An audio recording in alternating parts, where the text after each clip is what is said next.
Nous sommes conscients des efforts déployés par l'OA et nos partenaires régionaux pour soutenir la population haïtienne pendant cette difficile période. Mike Waltz l'a dit récemment, il ne s'agit pas d'une crise dont on puisse détourner les yeux. Il nous faut agir de façon urgente et coordonnée. Notre position est limpide. Les besoins d'Haïti les plus pressants sont la sécurité et la bonne gouvernance. Les États-Unis se félicitent donc de l'adoption par le Conseil permanent, par la résolution de l'ONU concernant la mise en place de la force de répression des gangs pour mener une action à la hauteur de cette situation.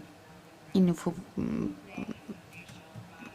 adopter une attitude pragmatique, pratique pour faire face à la situation en Haïti et faire en sorte que des élections justes et libres puissent se tenir. Cette feuille de route constitue une référence utile. Néanmoins, les progrès doivent être jaugés à l'aune des résultats, en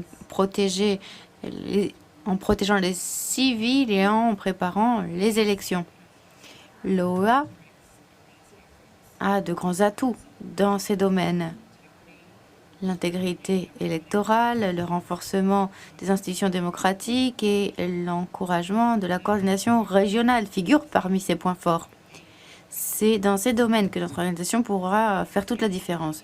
Les États-Unis continuent d'agir de façon déterminée en considérant les gangs armés comme des organisations terroristes, en saisissant des navires dangereux et en œuvrant en faveur de l'avenir des Haïtiens.